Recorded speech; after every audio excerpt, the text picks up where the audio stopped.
Pessoal, neste vídeo nós vamos falar, entre outras coisas, sobre duas notícias razoavelmente boas. Primeiro é que o Luiz Fux, ele pediu vistas ali do processo ali da Débora, né, que está sendo julgado. O Alexandre de Moraes e outros ali já pediram 14 anos de prisão para Débora, uma multa ali de 30 milhões. E o Fux, então, resolveu pedir vistas desse processo. Segunda notícia razoável é que o Nunes Marques também pediu vista do processo da Carla Zambelli. Vou mostrar para vocês que, inclusive, o Zanin se antecipou o seu voto ali, e já tem ali 5-0 para condenar a Carla Zambelli. Mais um voto e aí já terá maioria lá no Supremo, e a Zambelli então será cassada e condenada a 5 anos de cadeia. E vou falar também sobre o malabarismo, né, que o governo está fazendo para driblar aí, mostrar números melhores na inflação, entre outras coisas. E tem também nós vamos começar inclusive o vídeo aqui, o Lula, né, oferecendo aí um empréstimo com o dinheiro do trabalhador. O dinheiro é do trabalhador, ele quer oferecer um empréstimo e cobrar juros por este empréstimo ao próprio trabalhador, ou seja, ao dono do dinheiro. Vamos falar então sobre isso, mas antes eu peço um grande favor para vocês. Observe se já está inscrito aqui no canal. Se não tiver, clique no botão inscrever-se, se inscreva aí, você não vai pagar nada por isso. Ative o sininho das notificações para que você seja notificado sobre novos vídeos que eu poste aqui no canal. E também não se esqueça aí de deixar o seu like e de fazer aí os seus comentários. Vamos lá, pessoal, vamos começar aqui com o empréstimo do Lula. O Lula agora virou banqueiro, né? Tá fazendo empréstimo. Aqui na Gazeta do Povo, ó, o juro tá alto? Pega o empréstimo do Lula, diz a Gleisi Hoffmann. Ué, mas o juro tá alto, não é culpa do Galípolo, né? Por que você não, em vez de ficar inventando história, você não vai lá criticar o Galípolo? Você não criticava tanto o Campos Neto, né, Gleisi? A culpa sempre era do Campos Neto. Agora, não, o juro tá alto. Pegue o empréstimo do Lula. Vamos ver. A Gleisi Hoffmann, inclusive, apagou esse vídeo aqui. Só que, como diz aquele velho ditado aqui na internet, o print é eterno. Vamos ver, então, o que dizia aqui a Gleisi Hoffmann no vídeo que ela já apagou, porque pegou muito mal, né? Apertou o orçamento, o juro tá alto, pega o empréstimo do Lula. O governo Lula liberou o crédito do trabalhador, uma nova linha de empréstimos consignados para quem trabalha com carteira assinada, com juros muito mais baixos. Como é que você pega? Solicite diretamente pelo aplicativo da Carteira de Trabalho Digital. Autorize o acesso aos dados e em 24 horas você receberá ofertas de crédito. O empréstimo é descontado diretamente da sua folha de pagamento e você pode usar 10% do seu saldo do FGTS como garantia e, em caso de demissão, 100% da multa rescisória. Já tem um consignado e agora? Não tem problema. A partir do dia 25 de abril, você poderá usar esse programa para migrar suas dívidas, trocando o juro mais alto que está pagando pela taxa mais em conta do empréstimo do Lula. Apertou o orçamento. O empréstimo do Lula. O empréstimo do Lula agora virou banqueiro, tá? Tá fazendo empréstimo. O problema e o mais triste dessa história é que o dinheiro é do próprio trabalhador. Você viu ela falando que tem que dar como garantia 10% do FGTS? Vai dar como garantia até 10% do valor do seu FGTS. Por que o Lula, então, ao invés de emprestar dinheiro para o trabalhador para resolver o problema dele da falta de dinheiro, por que ele não devolve, então, o FGTS que é do trabalhador por direito? Não é muito mais fácil pegar o dinheiro, ó, tá aqui o seu dinheiro que você tem direito, dinheiro do FGTS, você vai sacar aqui o seu FGTS para você pagar as suas dívidas, você pagar a sua conta de luz que está atrasada.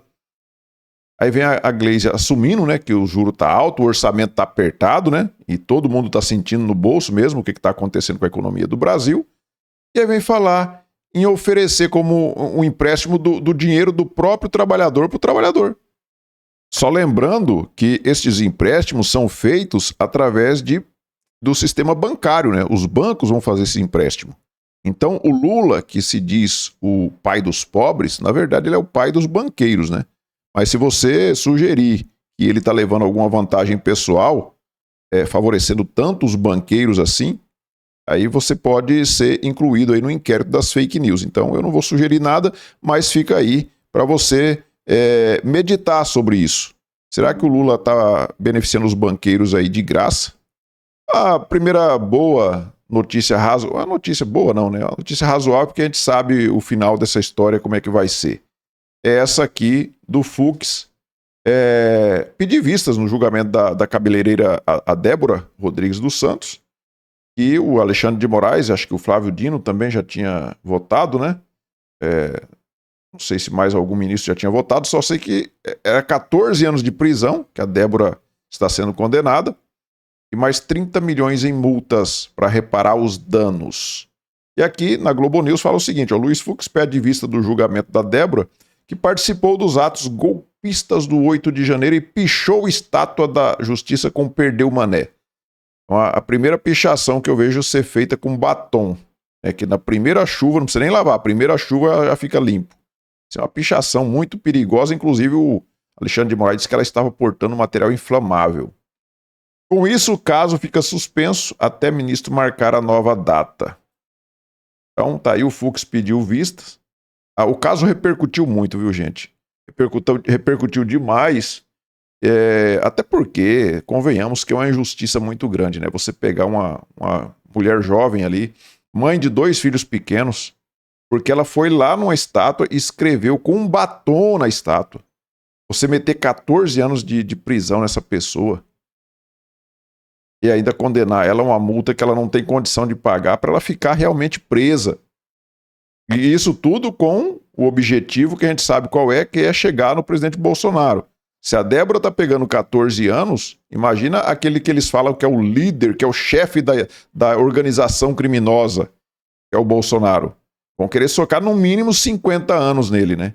E com certeza vão tomar o dinheiro que ele tiver na conta. Eu espero que o Bolsonaro tenha dado destino já para esses 17 milhões que ele tinha recebido ali via Pix dos seus apoiadores. Tomara que ele tenha dado um destino para esse dinheiro já, porque se ele não deu, ele vai ficar sem ele. Você pode ter certeza que eles vão condenar o Bolsonaro, vão meter uma multa altíssima nele, se a Débora foi 30 milhões e ela não vai ter condição de pagar, certamente ele vai pegar o dinheiro do Bolsonaro para pagar essa multa. Então vai ser o jeito que eles vão tirar o dinheiro do Bolsonaro e talvez até pegar coisas do seu patrimônio de casa, sei lá, alguma coisa assim. Eles vão tentar destruir o Bolsonaro, inclusive financeiramente. Tenho aqui a postagem falando sobre a Débora, né? Eu tenho aqui a postagem desse cara aqui, o Flávio Fachel. Talvez você já tenha visto ele na Globo, ele é um jornalista da Globo. E ele posta aqui o seguinte, olha só o que esse cara escreve. Olha como é que é a bolha desse pessoal da Globo, desse lixo que é a Globo. A pena que pode recair sobre a cabeleireira Débora dos Santos não é de 14 anos de prisão por ter pichado a estátua da Justiça. Por esse crime, a condenação é de 1 ano e meio. 1 ano e meio, então, o crime de escrever com batom lá na estátua. Isso aí não dá cadeia, porque até 2 anos, né, não dá cadeia, você cumpre em liberdade. O tempo restante é composto por punições relativas ao movimento golpista. Quais os crimes?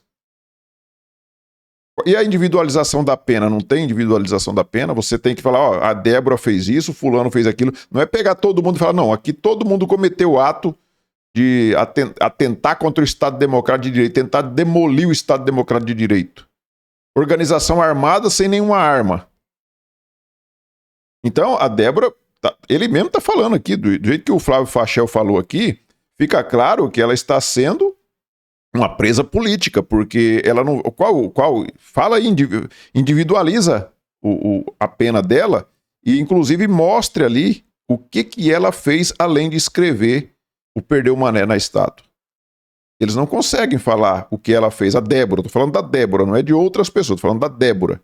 Cada um ali fez alguma coisa. Um quebrou vidraça, outro pegou lá a réplica da Constituição e etc. Mas a Débora fez o quê? Além de pichar, além de escrever. Pichar não, né? Escrever ali com batom. Aí eu vou trazer para vocês aqui a postagem desse outro indivíduo aqui, ó.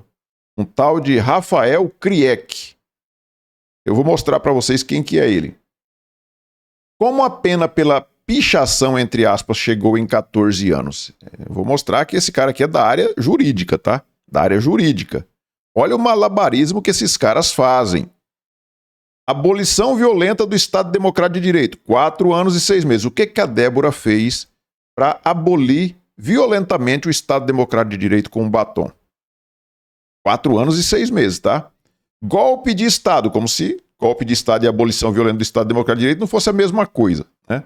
5 anos, só aqui já dá 9 anos e meio. Dano qualificado, 1 ano e 6 meses. Deterioração do patrimônio tombado, não é a mesma coisa? Dano qualificado e deteriorar o patrimônio? 1 ano e 6 meses, aí vai somando aqui, mais 3 anos, né, os dois aqui. Associação criminosa armada, 1 ano e 6 meses. Aonde que está a arma? Aonde que está? Quais são as armas que foram apreendidas no dia lá no 8 de janeiro? Para dizer aqui associação criminosa armada, gente. Olha o malabarismo que esses caras fazem para tentar arrebentar com a vida de uma pessoa comum.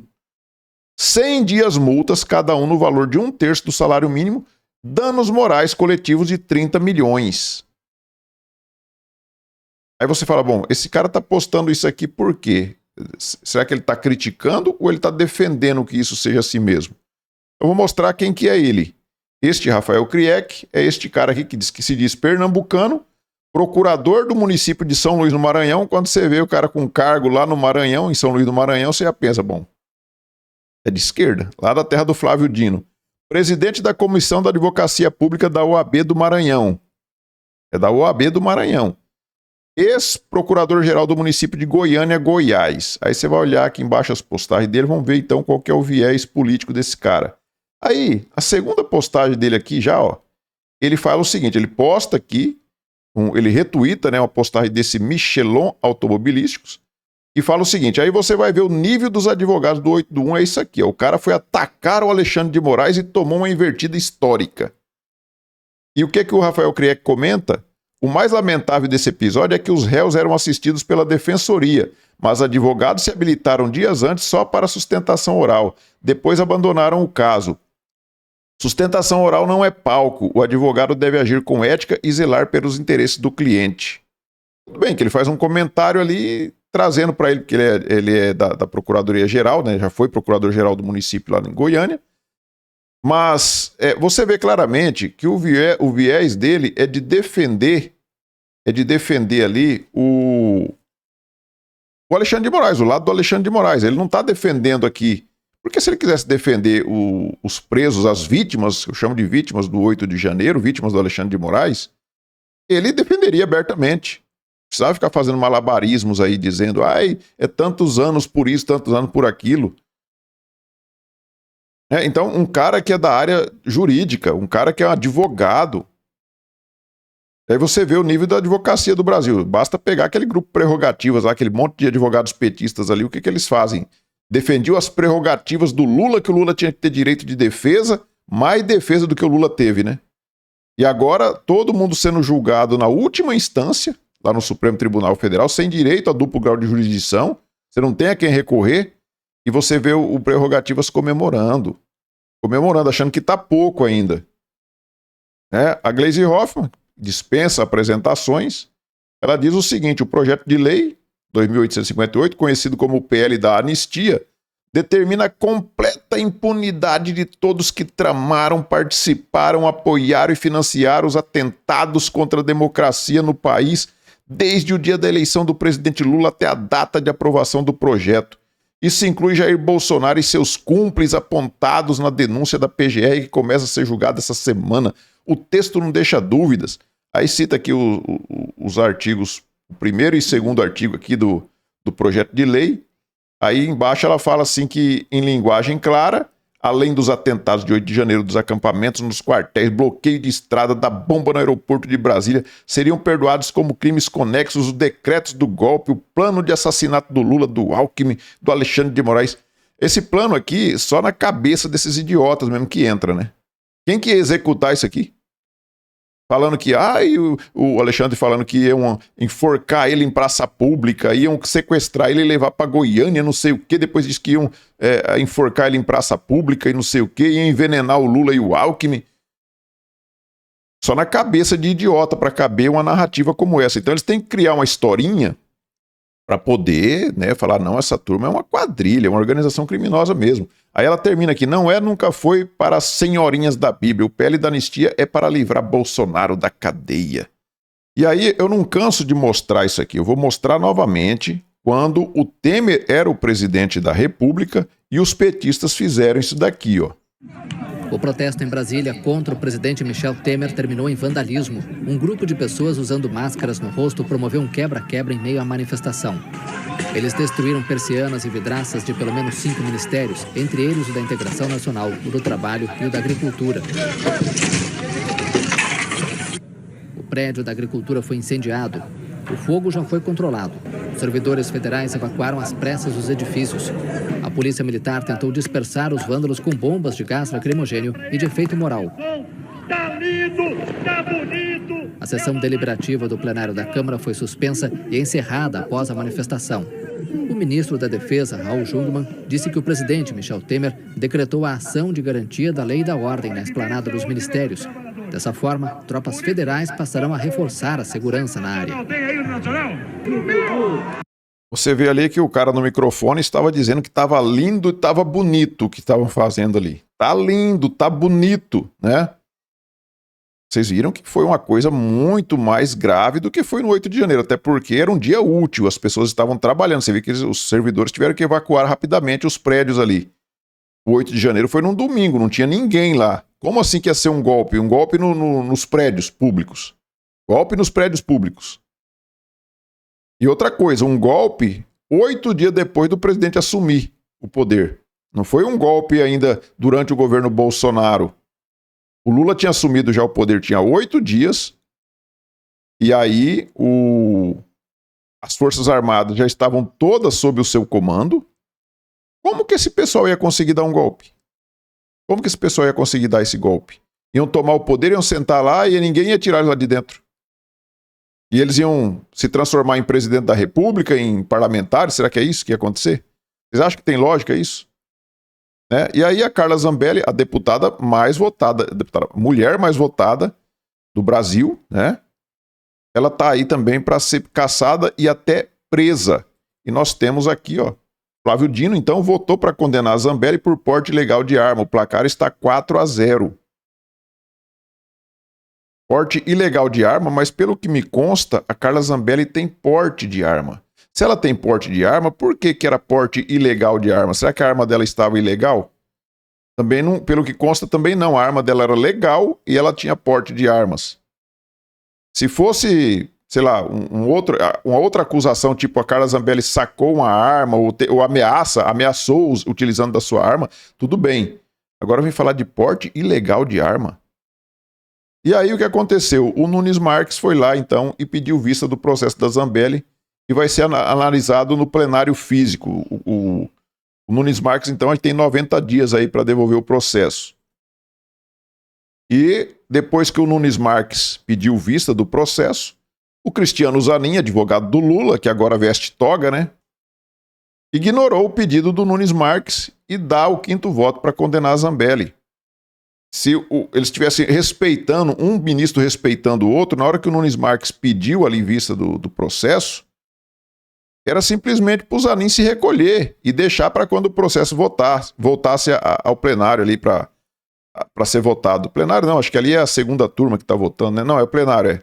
Sendo votado pelo plenário. Né? Então já está 5-0 ali em desfavor da Carla Zambelli. Estava 4-0, o Zanin votou, ficou 5-0. Então falta apenas um voto dos 11 para que a Carla Zambelli então seja cassada, vai perder o seu mandato e também pode ser presa porque ela pode estar sendo condenada aí a 5 anos de prisão. Enquanto isso, né, o pessoal da esquerda está fazendo a farra por aí, né? A Dilma Rousseff foi reeleita, né? Muito competente, tem que ser reeleita mesmo, porque não existe pessoa mais competente do que a Dilma para gerir o BRICS, né? O novo banco de desenvolvimento, alguma coisa assim, né?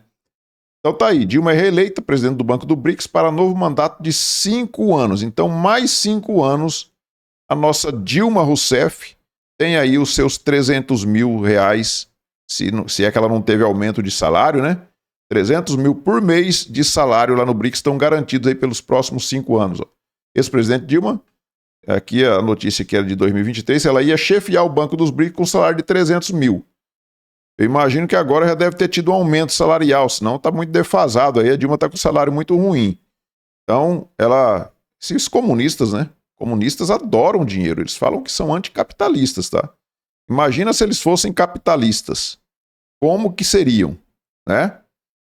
E aí, pessoal, para resolver o problema que nós estamos vivendo aqui no Brasil, que é essa alta de preços, você vê a inflação subindo, né? Mesmo o IBGE forçando a barra ali para tentar livrar a cara do Lula o tempo todo com o Márcio Postman, você vê que não tem como esconder. A inflação está alta, os preços das coisas estão subindo.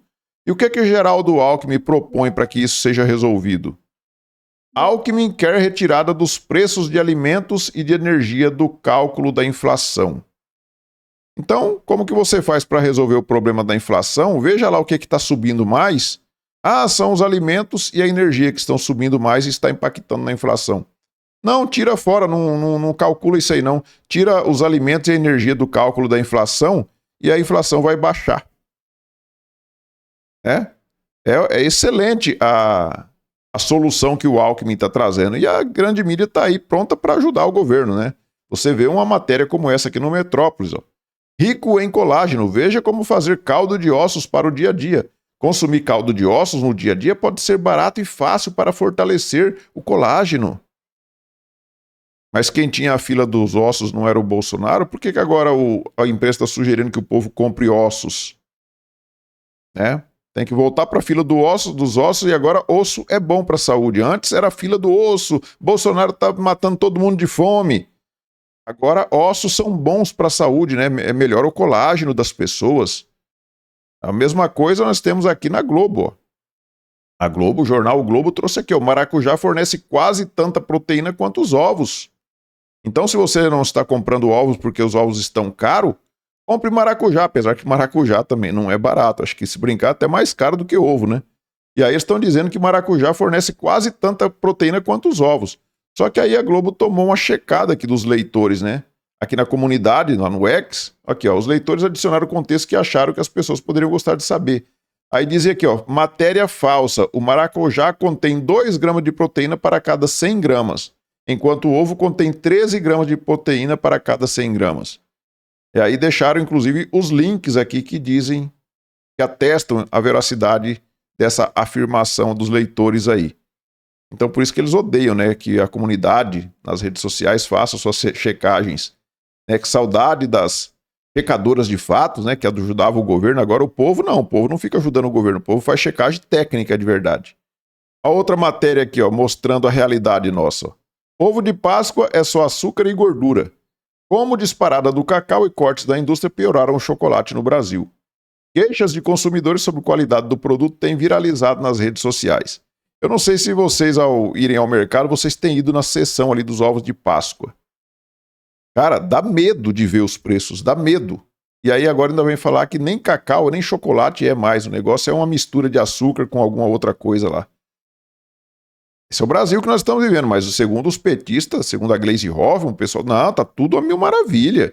O Alckmin falou, não, é só tirar os alimentos e a energia do cálculo da inflação, que a inflação fica, ó, perfeita, né? E aí nós temos aqui, segundo o Ivan Costa, que ele diz o seguinte, ó, entenderam por que os mercados, ou seja, os mais ricos, são contra o baixo índice de desemprego? Isso obriga eles a fornecerem salários e condições de trabalho melhores. É o tipo de gente que diria que a volta da escravidão seria ótima para a economia. Então, segundo o esquerdista aqui, Ivan Costa, nós estamos aí com pleno emprego e aí tá difícil para achar gente para trabalhar. E aí o Jornal Nacional, então, traz a matéria. A escassez de trabalhadores atrasa obras e aumenta os custos na construção civil. Será mesmo? Você tem olhado as pessoas que você conhece aí, o seu meio, você acha mesmo que aumentou a oferta de emprego? Você acha que as pessoas estão todo mundo trabalhando? Se tivesse todo mundo trabalhando, o que justifica essa postagem aqui do Lindbergh Farias? Bolsa Família chega a mais de 20 milhões e meio de famílias. O programa é fundamental para tirar as famílias da fome, diminuir o trabalho infantil, amenizar a vulnerabilidade social e fortalecer o desenvolvimento da nação. É um marco do governo do PT que mudou a história do Brasil. 20 milhões e meio de famílias recebendo, segundo o Lindbergh Farias. Não pesquisei, mas se o Lindbergh Farias está falando, deve ser verdade, porque esquerdista não mente. Esquerdista não faz fake news, né? 20 milhões e meio. Se você colocar 3 pessoas por família, nós vamos passar aqui de 60 milhões de pessoas. Se tem 60 milhões de pessoas recebendo Bolsa Família, eu estou colocando 3 pessoas por família, tá? A gente sabe que a média pode ser até maior. Se tem 60 milhões, no mínimo, aí, de pessoas recebendo Bolsa Família, como assim que nós estamos vivendo um país a pleno emprego? E está sendo difícil achar gente para trabalhar. Será que é porque grande parte da população que recebe Bolsa Família não está afim de trabalhar, não está afim de assinar carteira, para não perder os benefícios da Bolsa Esmola? Será que não é por isso? Eu acredito que sim. Ah, mas aí não, os petistas falam, não, está tendo pleno emprego, agora não acha ninguém para trabalhar mais, porque está todo mundo empregado. Por que não acabam então com Bolsa Família? Já que está todo mundo empregado, ninguém precisa de Bolsa Família. Então, alguém está mentindo. Ou aquele que diz que tem pleno emprego, ou aquele que diz que tem 20 milhões e meio de família recebendo Bolsa Família. As duas coisas junto, tá errado. Né? Ou então estão recebendo de forma ilegal. Né? Porque se estão empregadas, por que estão recebendo aí o Bolsa Família? Então, pessoal, é isso. É o Brasil que nós estamos tendo, né? Brasil de injustiças, Brasil de PT, o Brasil do PT voltou, está aí para todo mundo ver. E eles não querem que as pessoas sejam anistiadas, e essas pessoas que não querem anistia, eles já foram anistiados lá atrás quando eles cometiam vários crimes violentos aqui no Brasil. E este sim, utilizando-se de armas, diferentemente do que estão acusando aí os de 8 de janeiro de violência armada, sem portar nenhum canivete. É isso, pessoal. Peço a vocês novamente que se inscrevam aí se não tiver inscrito. Observe aí. Se não tiver inscrito, se inscrevam aí. Ative o sininho das notificações. Deixe seu like, faça os seus comentários. Nós nos vemos no próximo vídeo. Fiquem todos com Deus.